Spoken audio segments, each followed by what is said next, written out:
I wake up in the morning with my head down in my eyes, and she says hi. Oh Lord, yeah. And I stumble to the breakfast table while the kids are going off to school. Goodbye.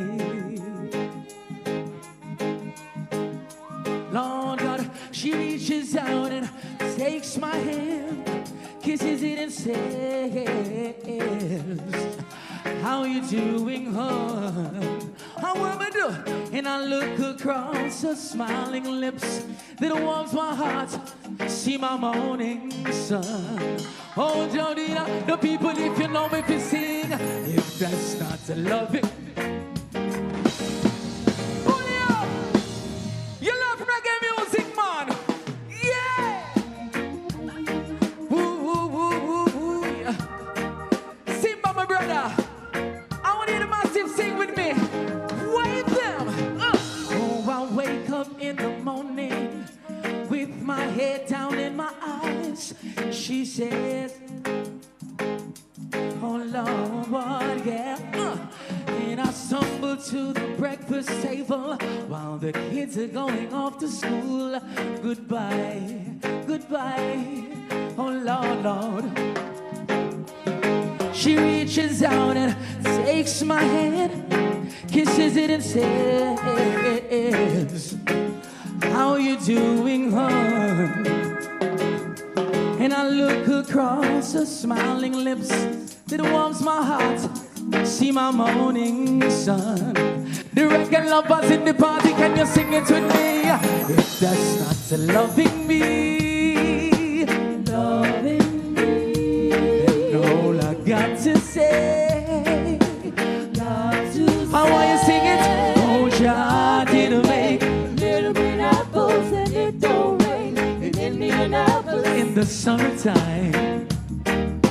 In the summertime, boy, there's no such thing as Dr. Zeus, no Disneyland and no Mother Goose, no nursery rhyme. One more time, God didn't make the little green apples, and it don't rain in Indianapolis in the summertime, boy. You know it's true, yes. And when myself is feeling low, I think about a face aglow. As we jam to some Chris Martin at one of our Reggae Wednesdays in the waterfront downtown, we welcome you to our final leg of the relay exchange for Jaria Open University, where we are running the track. We're in the final leg, and we're looking at managers, road managers, mainly managers. Music business is really big business, and for big business, we really need professionals who can strategize, who can negotiate, who can manage the careers of these talented individuals for success. Managers play a really important role in helping their artists make decisions about their careers. And this evening, we have some real big men, you know, in the studio with me. How we want to talk to them about how they navigate their roles as managers, their vision for the future, the artists they represent, and the music in general. And it really is an exchange. I forgot to tell you, but it's really not that important. My name is Colleen Douglas, and I'm really pleased to be your host this evening. With me, I have Mr. Herbie Miller, who hardly needs any introduction because everybody knows him in Jamaica. We know him as right now in this part of his life, he's the musical director and the curator for the Jamaica Music Museum. So musical director for Institute of Jamaica and curator for Jamaica Music Museum. Let me correct that, because I am the I am the director and curator for the Jamaica Music Museum located at the Institute of Jamaica. Located at the Institute of Jamaica. Give thanks. During his earlier years before he got grey, you know, he managed Peter Tosh. Throughout the pinnacle of his career, Herbie has written and published more than 20 songs. He has produced Big Youth Singing Tea 10, which was released on the CD Aluta Continua. And I could say much more, but he does not like all that talk. Beside him, we have Kingy. I should say, Jaria, big up yourself. This is a man who refuses to do any kind of interview, so I'm really pleased to have you here with us this evening. He manages Chris Martin and CEO Kingy Production, and he's produced quite a number of tracks from Luton, Fire, Morgan, Heritage, Junior Kelly, Voicemail, Half Pint, Sizzler, Elaine, Wayne Wonder, Lady Saw, Shaggy, Charlie Black, Bounty Killer. Welcome, Kingy, and thanks. And Thank this one. And? I'm saying thank you for having me. Thank you for sharing space. And I could call him my son, you know, because I met him when he was really young. And I could call you Jaria Baby, artist manager, production, tour manager, audio engineer, and professionally registered electrical engineer who holds a degree. I never know if you go to St. Augustine. Panda Hall there? Yeah, man. Oh, wow. I won't name that hall. Recently back for a little minute before he leaves us again, but we have to say big up and congratulations, Dwayne, who is management for Kabaka Pyramid, who recently won the Grammys. So we want to thank you for taking the time out, you know. Some people that fly up in them head and they not necessarily turn up here. But it's really great to have you here. You've been the technical director at Jaria for a couple of years, and so you're home. Yeah, man, thanks for having me, you know. Blessing Give to be here, thanks. you know. Yeah, man. Thank you.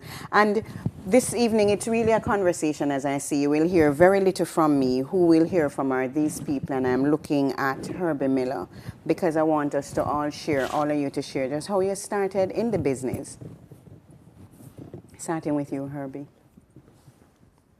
By just loving the music, loving, admiring those who made the music that inspired me. Among them the Wailers. And having met and hung out with those brothers, at the point when they split up, Peter Tosh asked me to take care of some business for him. And that's basically how I got into the business. The good thing for me is that Peter was signed to Columbia Records at the time. Mm-hmm. And while I had the basic cultural relationship and a level of understanding, communicating, and so on, I didn't really have much experience in the business itself. So I got some of that training because Peter was on Columbia, and I was able to go through that system to an extent and learn the inside of the bigger world of music. Okay, and that really, really was a good start. How did you start, Kingy? Thank you, Herbie. For me, it's an industry that I've always loved. I have a relative that is in the business. Well, he's an icon. It's an icon. So from time to time Who's now, relative, man? Tell me that. Yeah, I can do that. Robert Livingston. There you go. Great man. Robert Livingston. So, you know, it's an industry I always love. I always ask him questions about it. And till one day, he tell me, say, I carry him on the road, go tour. And go tour with him, get to love it more and more, learn a lot of things. And then after a few years, in probably like 4 years, I was introduced to Chris. And we spoke and discuss business, and that's how I started the management part of it with Christopher Martin. Oh, give thanks. Dwayne. Yeah, I mean, you know, as mentioned before, I manage Kabaka Pyramid. Kabaka is someone that I have known from 11 years old, and he has always been someone, you know, in and around the music. Them time, in particular, with hip-hop music and that kind of thing, you know. Went to UA St. Augustine, learned electrical engineering. At that time, was a whole lot of artists, young artists amongst us and that kind of thing. Came back home, and basically the man never have nowhere for record, you know. So took it upon ourselves, myself and Abishai and the team, you know, to build a studio. Use what knowledge I had with electrical work, you know, the business work, what Abby know and that kind of thing, and came together and said, okay, build a studio and try to advance ourselves from there, you know. Kept pushing with the music, and just with, what's needed to achieve success, learning it on the fly, reading books, speaking with mentors, and with the development of the younger artists and the ones that wanted to pursue it seriously, we also developed ourselves on the management side to carry that talent to the people, and from there, with every step of success with the artists came the need for a manager to carry that success to where it needs to be, and to hone that and to carry it to the people and to put the mechanisms around that. So we had to develop ourselves at the same time, So that is really where the start came from for me. I actually love where you went, because I want to ask Herbie, what does it really take to be a manager? Understanding and not taking every little... when you're managing, you're not just managing the main artist, in this case Kabaka, in my case Peter, in your case Chris. You're managing the whole entourage. And with that, it's almost like a parent at home with plenty of children, or a teacher in front of a class, and it comes with every kinds of vibe. You can imagine good vibe, bad vibe, and you have to be the one to keep it level, to make the entire group understand that as bad as things may look, it's gonna be good. And so you have to have a lot of patience. You have to, like I say, be a people person in many ways, yet at the same time, you have to be firm. One of the things that we must always endeavor to achieve is how to transition an artist out of our own cultural space into dealing internationally. I don't just mean to run up to Miami or New York and do a show and come back. How are you going to spend 16 weeks on a bus with all kinds of us, including some foreigners as well, and not just be driven crazy? How are you going to allow an artist to grow outside of this culture and yet maintain this culture? Because that's what the outside really wants. They don't want to come in and pretending, behaving, or trying to be them. And now you water down the culture. To be anything They else. don't want it to do that. And I want Dwayne and Kenny, when we come back from the break, for you to pick up on this same conversation Herbie has started about what it takes to be a manager. You are tuned into Reggae Open University. It is a Wednesday. It is our final Wednesday, the Relay, the Exchange. And we continue this conversation with managers when we get back.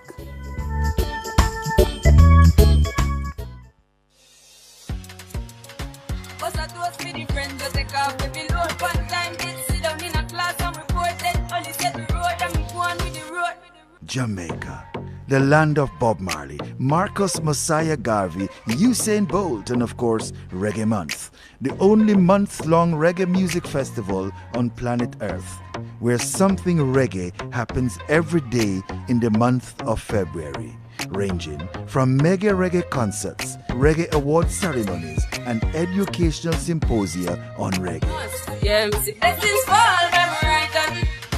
February is Reggae Month. Reggae Month is February, when Jamaica invites the world to come to Mecca, Reggae Mecca, and come catch the rhythm like no place else on earth, only in Jamaica. And that's how I made to give him the glory. I'm delighted. Jano say my passion ignited. Party music get me excited. I'm coming like a boss. Reggae is global. Reggae is everywhere. Yeah, reggae is my life, you know. I've gone to reggae, man, I walk out saying did or something. We have something which the world crave even right now. Reggae is internationally known.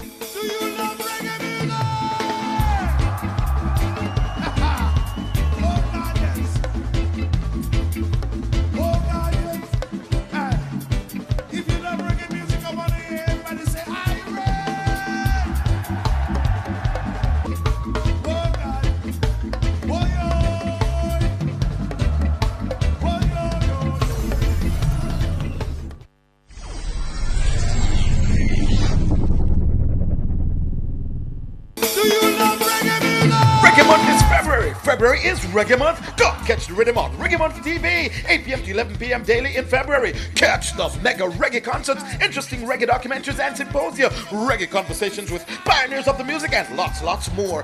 Reggae Month TV all days in February, 8 p.m. to 11 p.m. on PBCJ and the Ministry of Culture social media pages. Get all the details real time on the Reggae Jamaica mobile app and come catch the rhythm this Reggae Month.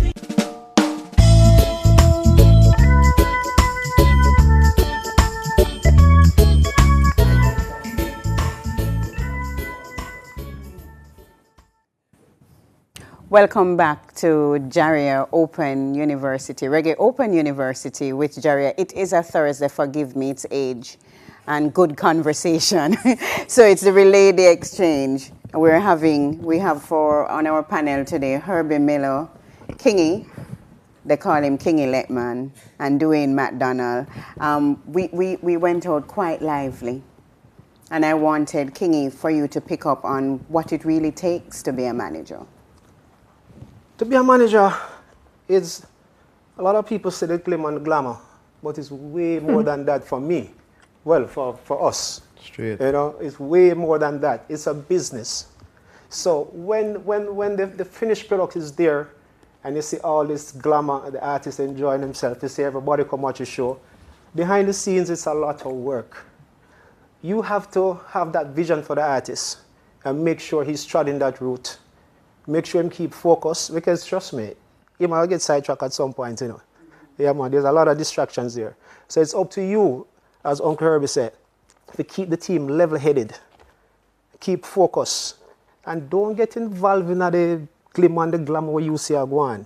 Remember, you're the manager. You have to observe, see where it might take a wrong turn, see where the opportunities are, and introduce them to the artist. And lift the artist up, keep him going, keep him moving. Don't make him get down. Is that even personally, there are times when the artist, you might just see him and he might look away. It's your job to go find out, why you look so today? What go on? You understand? Find out what is happening. It can be simple things, something major maybe. And you have to take the artist and say, nah, man, we can't do this or we can't do that, or we can't get this done away or we can't get this done away. Don't worry about it. You take the artist problem on your head, keep the artist happy, keep him lightheaded, keep him performing.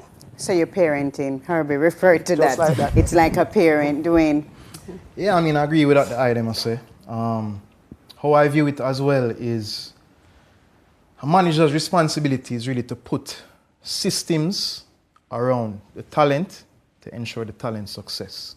Mm-hmm. So your responsibility is to really have, whether persons in roles or, you have to step in those roles themselves to ensure that the goals that you and the artist set and agree on, they're met. Whether it is a booking system, that might be a distribution system, that might be a touring system, that might be, putting together a band, that might be a publicist for proper PR, that might be artist development, voice training. All these are systems that play into the talent and develop the talent to get it to where it needs to be. And it's your job as a manager to put those things in place and to make sure they are working, and to assess them, I said it earlier, to optimize them, to ensure that they are growing at the scale that the artist needs to be growing with as well. And just to go back to what I said earlier as well, as it relates to setting the goals with the artist. It is your job also to define success with the artist, because success is not the same for every artist. True. Some artists' success is defined by money and assets based on what they can do with their music. Some it's by the message and how many people they can reach with that particular message. Some is by the level of the performance that they can give, and that is what and the systems that you put in place and the tools that you are managing, are geared around that definition of success, So, yeah. I hope we have the time because I wanted to pick up on two things. Kingy referred to team, and I wanted us to talk a little bit about selection of that team. And when we move from team, I want us to go into artist brand development from your perspective. But talk to me, Herbie. I know you mentioned Tosh with the time you got him. Did you find that you have to build a team around him? Well, there was already a wonderful team around Tosh. There was Robbie Shakespeare, Sly Dunbar, in particular. And by the time we got the right team together, it was Keith Sterling and Robbie Lynn on keyboards and a number of different outstanding guitarists, in particular Darrell Thompson and Donald Kinsey. Darrell brought a more cutting-edge Jimi Hendrix style rock, where Donald is from Indiana.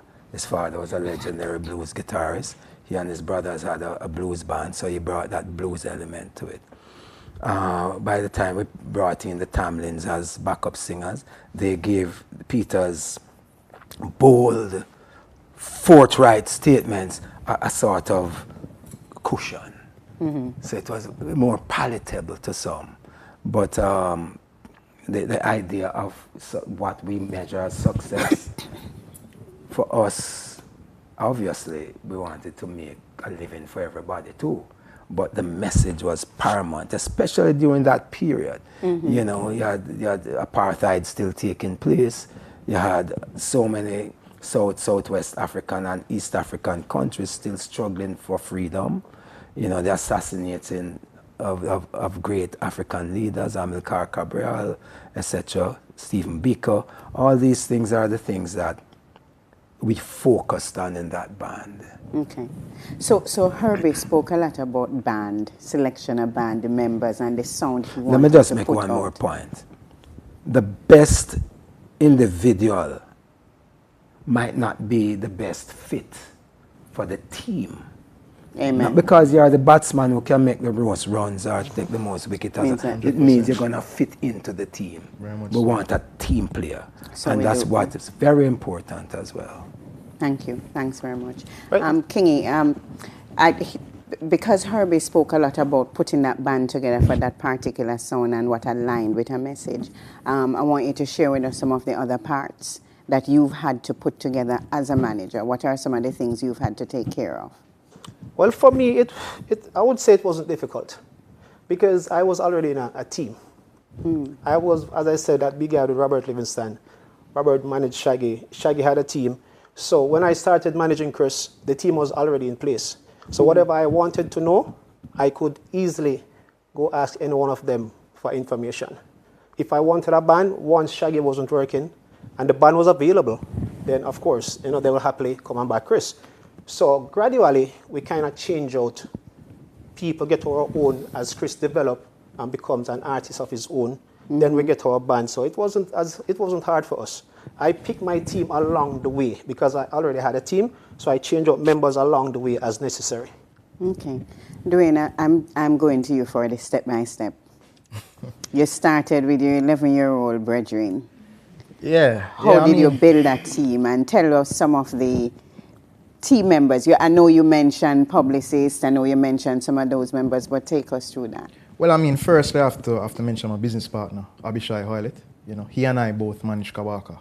You know, and from the moment that we became serious as it relates to music as a business and a career, he and I were the ones that said, all right, we are going to take up this responsibility as management and from the business perspective for Kabaka. Kabaka himself is an integral part of his team also, separate and apart from the music and the talent. You know, the strategizing and the application of business principles, he is very good at that as well, and he's an integral part. When we formed the label Bebe Rock Music, it was the three of us that really, you know, pushed forward as it relates to the formalization of the label after, you know, a larger group of us had our group and everything like that, you know. And that commitment and that loyalty between the three of us kind of pushed us through all the challenges that we had, you know, as a team.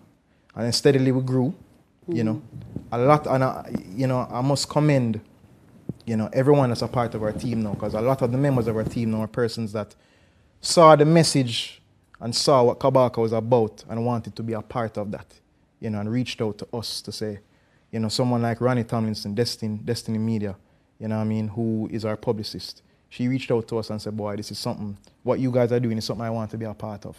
And she has shown her commitment over the years, you know. The booking agents, the first time Kabaka went on tour, the booking agent was somebody that reached out to us and said, boy, we make something happen. You know what I mean? And we and them worked together to get Kabaka over into Europe for the first time. You know what I mean? So it is hard to put together a team of committed people that you can count and you can rely on, and when things are down, they are staying with the ship. You know what I mean? They're going to sink with the ship if the sink is going, but they're going to ensure that the ship is not sinking. You know, that's a very difficult thing to find. But at the same time, if you show what you're about, the level that you're looking to operate, and the talent that you have, and the commitment that you have to your craft, you will find that persons will come on board as well. You know. So before we go out on this segment, I want each of you to take a minute and tell me, Herbie, was your mission aligned to your artists? Definitely. We, especially Peter and I, saw the world through similar lenses. Slight tells a story that when we recorded Apartheid, he thought Peter had made up that word. He didn't know what Apartheid was. You know, and he without shame, he acknowledges that. But it is Peter and I who really were focused on how Peter's music and worldview was expressed through the music. And one of the key things in terms of commitment is that Sly, Robbie, Peter, and I would be the last to be compensated, to make everybody, especially definitely in the early days when you were making a lot of money, you were, you know, bungling up in a room and that sort of thing. But when it grew, then, you know, everybody was better off. But we were the ones who took the sacrifices to make the mission accomplished. Give thanks. Kingy, your mission is aligned to Chris? Well, continue making good music. The sky is the limit. The music is a gift from Jamaica. We're going to take it to the world and take it as far and as wide as we can and take him to the pinnacle. Well, I can see that. When I'm at shows with Kingy, I see the love of his artist on his face, because he doesn't stay at the back, you know, he's watching him from front of stage. Dwayne, should I really ask you, is the mission aligned? 100%, you know. I mean, what Kabaka represents right now in the music, is a positive, conscious artist, a lyricist also, representing reggae music as a younger youth, you know, is definitely, I am proud to be a part of that, and a part of that facet of the industry, you know what I mean? So, yeah, 150%. Give thanks. And I'm proud to be among all of you this evening. Thank you so much for joining us on Jaria the Relay. I'm Colleen. When we come back, we're going to talk a little bit about brand building.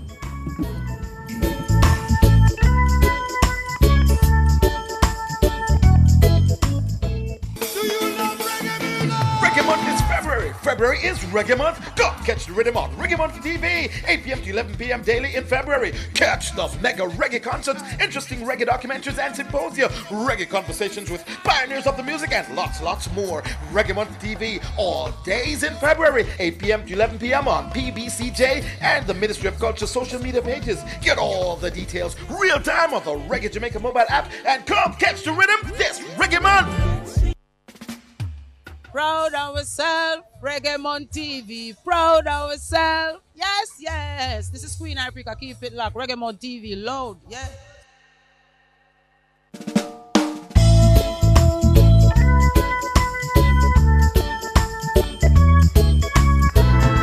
We're seen running round with him again. Oh yeah.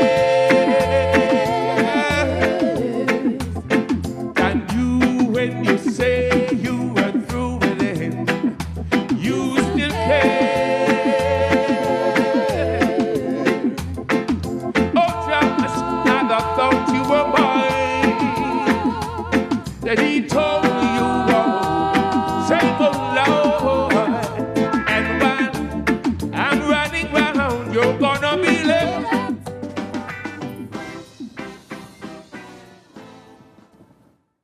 You're tuned in to Jaria Reggae Open University. I'm Colleen Douglas. With me, we have Herbie Miller, Kingy Letman, and Dwayne McDonald.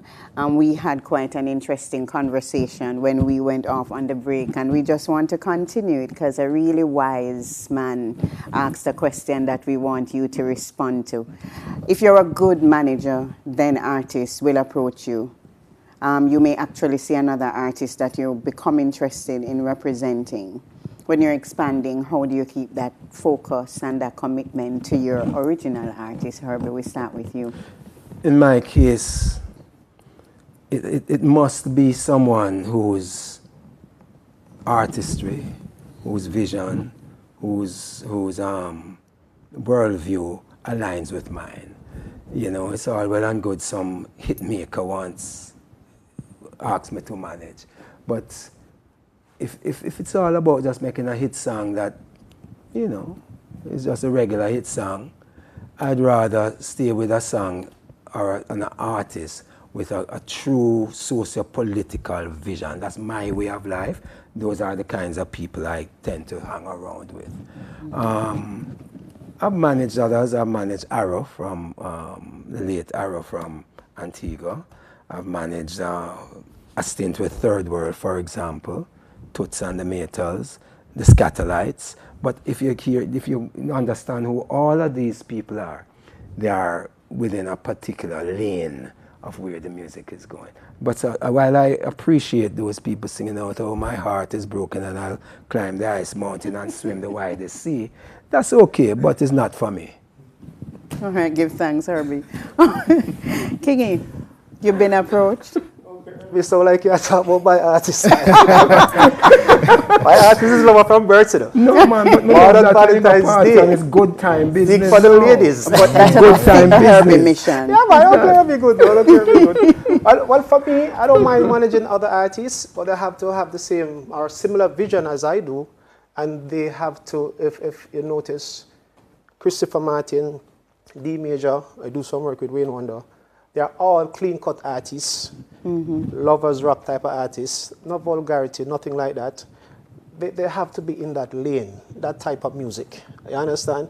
I can't tell the artist where 2, 3 o'clock a morning, my phone a ring. Me say, boy, you know you have to go down a station. Yeah, it might work easy. Chris, D Major, them want to make me work easy. We can go to bed and sleep comfortable. I'm not for worry. So if another Chris comes along, would you consider it? Maybe not, honestly, because I'm about career building. I'm not in the music to hustle to say, boy, artists are bad, can't make a money off him. Nah, that's not me. We have to be building careers. We have to have that type of relationship where we both see the same vision. I don't want a man come with a song where, because I'm nice here, I make now, he want to make a nice here, if you go collect a big money next week, and then the next week I say, well, him say, boy, I'm nice here, I make again, you know, what we have to do? No, we have to have a vision. And also, this is what we're working towards, and trust me, you won't have a problem. Give thanks. You won't have a problem. Give thanks. I didn't realize you could talk so much. But do we know about you? Well, we spoke in the earlier segment in regards to team. You know, I know I'm not speaking from more of the practical sense of, as you asked, if another artist or a few other artists come along with interest to be managed, you know, how do you deal with that situation? And it's really about the team that you have in place, to me, you know, whether or not you have the resources, the time, the brain space, everything, the systems to serve more than one act, you know. I definitely would like to see the industry move in the direction of management companies, you know. In the international space, you know, that's par for the course. Standard, you know, par for the course it's really the answer to the question. You know, in a simple way, you know, management companies need to be formed, just like production houses, just like labels, management companies. And as management companies grow, they bring on more artists. Precisely. They bring on younger management, train them, develop them to a point where younger management can be assigned to, you know, different acts and the company can grow and everything feeds into itself, you know. So that is really a more about industry growth. And maybe ourselves as managers too, having the foresight and the ambition to think on that scale, to say, boy, all right, we carry this artist to where we wanted to carry them, and we will continue to maintain that, but we want to go grander now. Yeah, you precisely. know? And what do we need to do? We need to partner with more people. We need to form companies. We need to train people. And know that, all right, I'm training this person, so 3 years down the line, them on the road with that artist. And I trust them, and they're doing great. And they're going to come to the company with ideas, or come to the company with an artist, you know. So that is something that definitely, I think, from a reggae industry perspective, that, you know, we need to look on as management. I like how you're carrying Everything the he has conversation. said Yeah, no, I is really pertinent. appreciate how Dwayne's carrying the man. conversation each time we need to go somewhere Precisely. else. State of industry, how do we get there? To that shaping of management companies, training of managers. in the mentorship. business. You take on a roadie, for example. That young person doesn't want to be the roadie forever. Certainly, if there's ambition, so you mentor that person till you can provide more responsibility, till you can build your team beyond yourself and your primary artist, so that you can build a stable of artists. And that's not difficult to do. It's just that if it's something you want to do. And it's very important because that's expanding the industry.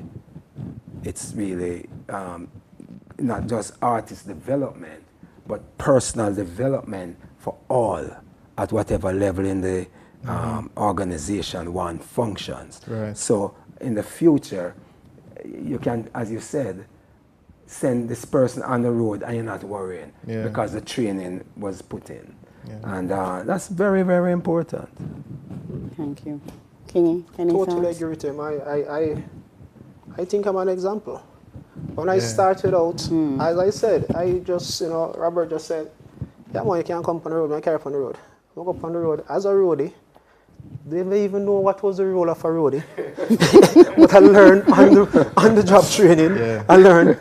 And eventually I came back, learned some studio thing, then, learned some equipment, learning some stuff. Then, when I got introduced to Chris and, decided that, okay, and I went to ask Shaggy, I asked Rick Rock, I asked Robert, and they were all excited and said, yeah, man, do you think, man, we're there for you? Me learn, and as we said, we interchange.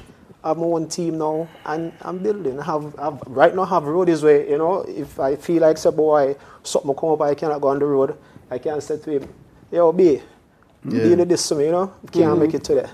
Yeah, so mentorship, it works, and we can expand. I know that. We can expand and take on more artists, but for me, I am super focused. I'm super focused and determined to carry the career to the highest level. And I don't want to be distracted. So I probably would take on another artist, but you must work with it. When the right time When the right time comes. When the right time comes. I feel like I need that song in a minute. Dwayne, you have any further thoughts on how we get to management company model?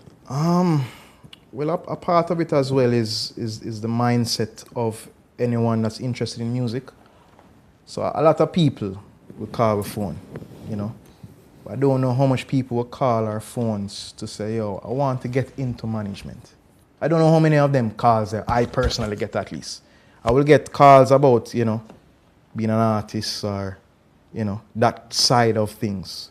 But I do think that we need more younger persons interested in that side of the business, and maybe what that means is exposing them to that opportunity and that reality so that they can see that option for themselves, I'm happy you say that because, I work at an arts college, and just last week I was having a conversation about arts entrepreneurship and how much of that we actually have in our current curriculum. Yeah. And if a part of our responsibility, those of us who are in education, isn't it part of our responsibility to ensure that that is incorporated in the curriculum, not if you're just doing arts management, but whatever, once you're doing any kind of arts studies, that is there. But you were speaking and I immediately thought of internships. Do we have enough of that? An apprenticeship kind of system. Agree. How many interns do you take on consciously, Kingy, to train somebody? I view my road managers as internship, because that's what they started out until they are developing to a point where they can handle themselves. I have a few people out there that still call me and ask me for directions, and I do point them in the right directions. They call me for a lot of stuff. Yeah, man, all the while them call me. And they are so appreciative. Yeah, man, and I feel good to see how excited they are to know that, whoa, I can really do this, you know? Herbie, give thanks, King. When you look at where we are today versus where we were when you were managing Peter, how far have we come? Have we grown? Are you happy? Most definitely we have grown. I mean, in my days, man, what we made for a tour is what these young men and ladies make today for a show. So it started somewhere. On whose shoulder do they stand? One of the things we did a lot was to share information, good information and bad one. Tell them who are the bad promoters. Tell them who are the ones who will pay you and then send somebody to rob you. Yeah. Don't be ashamed. It's like healthcare. Don't be ashamed to tell people, say, look, so-and-so is a problem if you do so-and-so. You know? So I always share that kind of information. When you look at the amount of artist management as you have today, in my day it was me and Dan Taylor. You see? Colin Leslie was there for a quick minute. There wasn't anyone else. So, and we learned a lot by just being there. Some of us learned by the good luck of having an industry support you in some ways. But, oh man, the industry has grown tremendously. I'm very happy where it is. These young men have moved it beyond our dreams, you know. I mean, in my days, we did what we did. We struggled through, we shared information. You know, we opened a lot of doors. We went to countries we never dreamt of getting into. But we shared that information with the next set of guys. So I said, this is how you're going to Italy at a time when the terrorism was reigning there, when communism was, you know, a big thing there. And a lot of Americans weren't going there. We figured reggae got there. So you shared that with our contemporaries. I have to beg the producer to whisper in my ears if I have another segment for this segment. But yeah, but I wanted to ask Kingy and Dwayne if you're conscious of the shoulders you stand on, and if you find the journey easy. You know, there's this thing sometimes that we take for granted, that this was how it was when we had the struggle, and we have the generational battles sometimes. How do you feel about what Herbie would have put in place for you? You have to be conscious, you know. If you go on the road, their legacy is there for you to see. You know, and everyone will tell you about it. What they did. You go to this venue and you're like, remember the time they went Tash and, you know, and my whole life was influenced by that. The promoters you are dealing with now, they are the children of persons that went to his show. Oh, awesome. You understand? Many, many times we have encountered that. And they are telling you about the legacy and the responsibility. And so you feel that, you know. And for me, it's a great thing, you know, because that gives us fulfillment, you know, as it relates to what we're doing. That is bigger than just me and my brethren them I try, you know, do a thing, you know. And it's inspiring as well, you know. And as you said, the good and the bad too, because we'll hear about the bad as well, you know, and that within itself will, I guess, push us to be better, you know, and push us to damage correct when we need to damage correct also. And at the end of the day, it's reggae music. Reggae music is the greatest music in the world, you know what I mean? And we know what it has done and the impact that it has done all across the world. So if you take up yourself to say, you are dealing with reggae music and you are manage a reggae artist, that alone is a huge responsibility, you know. So. And give thanks to Wayne Kingy. We talk when we come back, because we're going to go to a break. I'm very curious about all this money we want to make.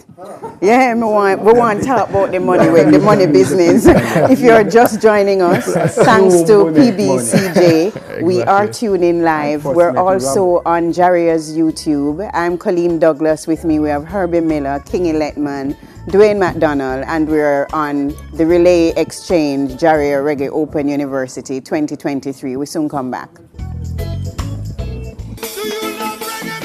Reggae Month is February. February is Reggae Month. Go catch the rhythm on Reggae Month TV, 8 p.m. to 11 p.m. daily in February. Catch the mega reggae concerts, interesting reggae documentaries and symposia, reggae conversations with pioneers of the music, and lots more. Reggae Month TV all days in February, 8 p.m. to 11 p.m. on PBCJ and the Ministry of Culture social media pages. Get all the details real time on the Reggae Jamaica mobile app and come catch the rhythm this Reggae Month.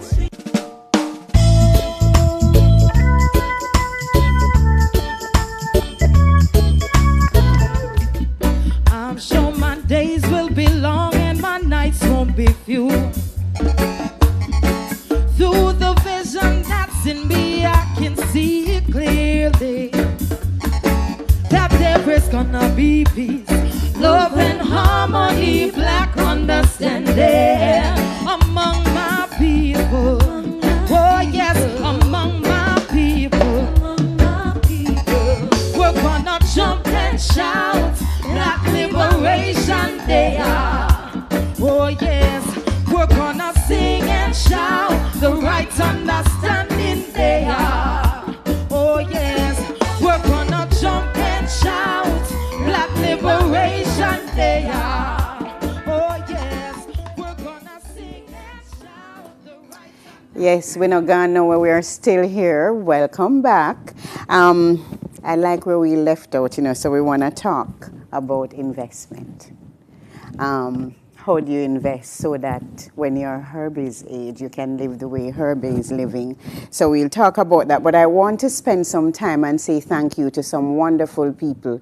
Reggae Month started 2008, and every year it's made possible by some kind sponsors. This year I want to thank UDC, that's Urban Development Corporation, the Chase Fund as usual, Ray and Nephew, Ministry of Culture, Gender, Entertainment and Sports, MCGES, PBCJ, Creation Foods. I'm begging your pardon if I forget one, I think I've forgotten one. I will remind myself shortly, or somebody will text it to me. Can you may I talk about investment? You look very happy. And I think rich people are happy people. People who invest are happy when you invest in the right places. Put it this way. You always have to have a happy outlook, regardless if you're rich or not. You have to be rich in spirit in order to get the riches in your pocket. What do you do with the money? When I do the money, I spend it back in the industry. Invest in the artists so we can get bigger. You understand? When you find a little thing, you can put it somewhere, you catch it somewhere, because you know, say, you never know, there might be a rainy day, there might be COVID. You have to put on a little thing aside. Retirement fund? Of course, that's definitely. But for now, you have to invest back in the product so you can get back the outcome, so you can have enough, so you can put something aside. Right, give thanks, sir. Dwayne, may I come to her last, because I know already.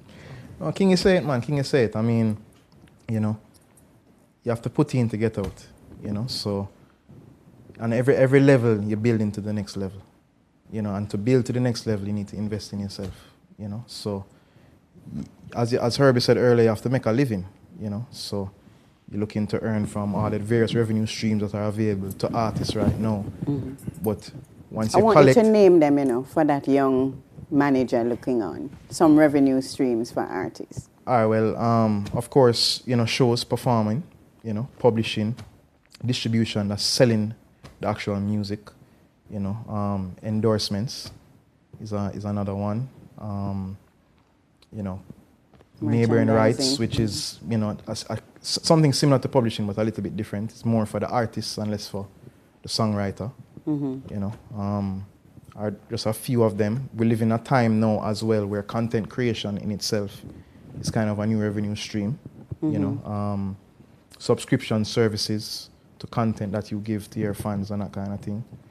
So yeah, it's quite a number of revenue streams that are there, maybe if I did prepare for that particular topic, you'd have more. I'd reel off It's okay. all 50 We need of them. another hour. You know, we need another hour. But yeah, I mean, and collecting from all these streams, you know, looking on which one is working for you and your artists, which one is really bringing in the bucks, and either doubling down on that or looking to augment one that is falling short that should be better, you know, which takes investment as well. So, yeah. Give thanks.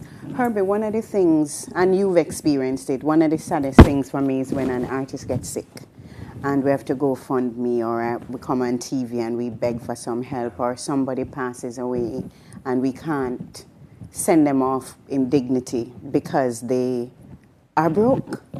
Where did we go wrong with that? It's really distressing when these things happen and to whom it happens. You know, one of the things I said to every artist I work with, it's a profession, no less than a doctor, dentist, lawyer, whatever. You're just really self-employed.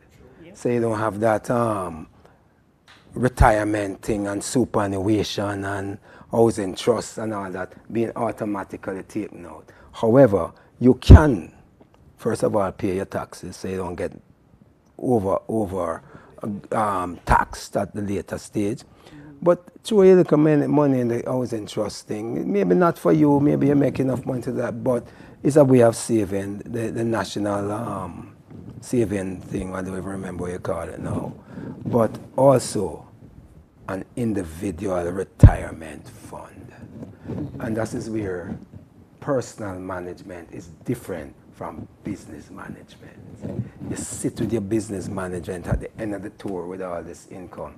Don't go check into no fancy hotel with the big champagne and wash your car with that. Hoping on the next tour comes soon. Exactly.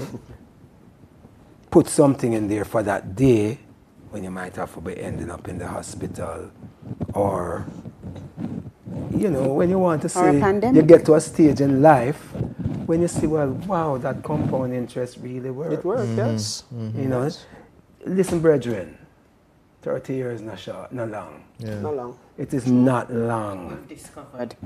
It's a short period when you're tired of the road now and stuff like that. But you can't leave because you're still dependent on that little thing. As much as you want to leave, you can't leave. So the key is in investment circles, I say, pay yourself first. Yes. In other words, put away that little emergency money for the emergency fund. Then you put away your retirement money, you don't touch that. Get a good money manager to help you to do the things that we weren't taught to do. Right. Yes. So you don't make what reach certain one of our heroes reach us. And we should be all right when you start get gray. And when you say you're big and rich and powerful, but you can go to the doctor, and you can have a decent home, and you might have a pool and all them fancy things. If you want that, fine. I don't need that. But you have a proper vehicle. You know, your children got a proper schooling. Yes. But remember, you know, we now are better off than our parents in general. So we're some of us just go primary school and that's the end of that. I'm so proud when I drive up to pick up some of the little grand picnic them at a Papa school. You see a DJ drive up to and pick up him. Yes, you know? man. It's a wonderful thing to see how education for the next generation. I know among some of us, our children are lawyers and lecturers and music managers. And managers. And not just some little service provider. Yes, yes. Serve people, but at a different level. And you know, I have one musician friend. His daughter is an extremely powerful lady on Wall Street. You understand? And that's how we set the future. Yes. You pass it on. You know, you pass it to your younger brethren and sisters. I think we needed some more time for this conversation, but as you say, build the future, and we think of future of industry. What I noticed was I was the only girl on the panel, And it doesn't make me feel special. It makes me wonder, where are the female managers in Jamaica? I think you have quite a few of them. We have quite a few. Don't we? Definitely. Yeah, Name them, you you? some. Yeah, You know man. some. Man. Yeah, man, they're quite a April, that manages Rasa, you know. Yes, Yes, young, yeah, upcoming. Upcoming, you know. Yeah, man, quite a few there. Quite a We've few of them. had Miss Kemp, we've had Yes, Brian, right, we've Miss had Kemp, Sharon of Burke, course. Sharon And Miss Kemp Burke, has of course. stuck to it. Miss Kemp is from younger than my time, but and coming towards- from yeah, insurance. yeah, yes. Yeah, exactly. But you know, as we go, so I think that both women, men, women, and I don't know if it's probably easy. That's a whole different conversation about the gender issues. That's why some women might not. Dwayne, I think we have about 5 minutes to go. I did say that we wanted to talk a little bit about brand development, that development of your artists. Whether or not you started at the same place. Kingy, for you, we all watch Chris on TV. Somebody would have spotted him, and how do you go with that? What that conscious decision that you make? Do you guide the artist into creating this brand they want for themselves, or do you, from them, understand what they're about and develop that brand based on their own outlook? Yeah, I think it's the latter, you know. Whatever you notice in them that's extraordinary or special, you know, and what they are naturally as well, is what I would recommend someone focus on in building the brand. You know, at the end of the day, if you build a brand that's completely opposite to the artist, you'll be fighting an uphill battle the entire career of the artists themselves. And also, you know, 2023, we're living on the social media time right now. You know, things are very close contact, very touchable, you know. Separation. Exactly, you know. So what an artist posts on social media is a big part of their brand and what is public brand right now. And more often than not, what an artist posts on social media is what they would naturally post on social media. And if it's not what they naturally would post, it's picked up by persons and they're seen as fake or whatever it is. Yeah. You know, so you kind of have to work with the artist's energy to develop their brand, but you have to help to guide what that is, the good aspects of it and the aspects that would benefit their music, the type of music that they're projecting, you know, the fan base that they have and what's working for them. You know, so you definitely, it's a combination of the artist's innate personality and who they are, as well as guiding that. What you know? they put on. Yeah. Digital footprint, Kingy, do you manage that for your artists, or you allow the artist to just be? The artist does his own, but there are times when if the work becomes hectic, we might have someone for a short period who might interject and might post 1 hour, very, very few, for probably a short period of time if he's that busy. But he does it mostly for himself. I would say 98% of the time. Yeah, 98%. But there are times when if there's a song and the song have you really, really busy, you've been on the road, you don't want to have that empty space. So you might say to someone, look, can you do this for me for this short period of a time? So it does happen at times, but it's very, very rare. And when he has to approve it.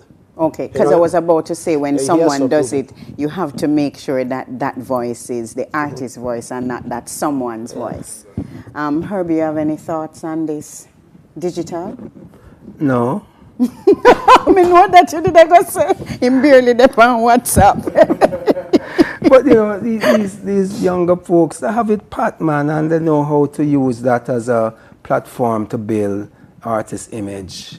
And at the same time, you have to be so careful that the artist doesn't get in a moment to be an embarrassment to themselves. You know how social media is, just one slip of the pushing of that button and the wrong thing goes And the out wrong there. thing goes then you out have and to you come can't back correct to it. correcting that thing and turn it around and so on.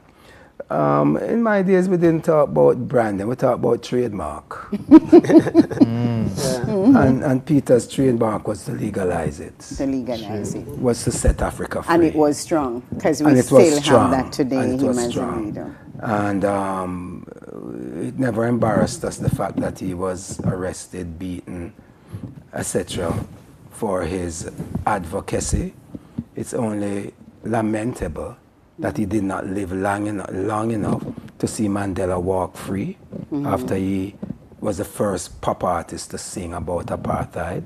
He didn't live long enough to see, even in Jamaica, the partial freeing up of ganja, herb, whatever you call it, to the point where you have smoke shops all about the place. He paid dearly for having his draw weed, his different brands and what have you in his motor car. We stand on his shoulders every time we light up or steam up. If I can just add one more thing, as relates to branding, the brand that you develop with the artist can heavily affect the decisions you make too.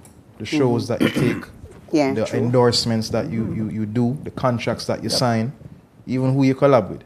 You know, so in developing that brand, that's something to take into consideration as well. You know, how it will affect your decisions down the road. So. I know we're coming to the close. You know, when you were talking about social, I'm very fascinated with that data-driven tours, you know, how you use back-end information from social media to determine where you go, because you can see where your audiences are, and the information is so disaggregated that you can actually know how much man they are, so much mail shirt may I go make. That kind of thing is with social media is not just to look pretty on the face, but our managers are using the back end. I want a last word from all three of you to encourage somebody to start that management company or to get into music management. What's your word to them? Well, I just want to say this music is a great music, and there's a responsibility to all of us to develop the industry, you know. There is a moving goalpost as well. Every day the industry changes, the systems change, and it's important for us to educate ourselves so that we can properly manage the artists. And no matter what anybody tell you, managers are needed, and managers are an integral part of artists' career. Kingy? Yeah, it's a wonderful industry. It's a wonderful culture. It is beautiful out there. Come on board. My company next Come door. on board. It's so beautiful with eyes half closed. Herbie?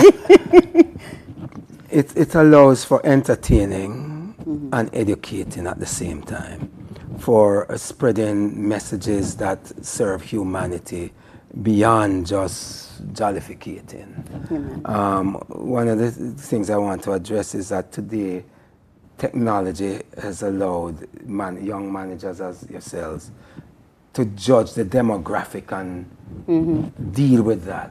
In our days, you waited for the marketing department to get the feedback from the distributors, not just the feedback positively, but how many returns were there to figure out if it even makes sense to go toward that particular neighborhood. We give thanks. We give thanks for an industry that I'm most at home. Is I ever tell you that I'm happiest around music people? Yes. So it is our final Jaria Reggae Open University for February at least. I do believe that PBCJ by now is fully convinced that this kind of conversation is important to Jamaica to share about this wonderful music we call reggae. So they will call Jaria and say, come once per month with these conversations. So we look forward to that. Jaria Reggae Open University, the Relay Exchange has been the theme for this month, and we are very happy that we have the Grammy Award winning manager Dwayne who joined us. Me dupe, Mr. Kingy Letman, thank you. Thank you for coming out. Thank you for inviting me. Yes, and my very good gentleman friend here, Mr. Herbie Miller, for taking time and sharing space with the young people. Give thanks, Colleen. But speaking of the station here, perhaps to extend this sort of forum, they might want to offer you one evening per month, week, whatever, to continue this kind of dialogue. No, I agree, because it's important. It really is important. Dwayne said it early, it's not just glamour and glitter. It is really big business, and if it's big business, we have to take it seriously, and as much as possible, I see the rap. It is as big as the rap on my head. He's behind there directing. Thank you so much. It has been my pleasure. I'm Colleen Douglas, and I will see you next month right here at PBCJ.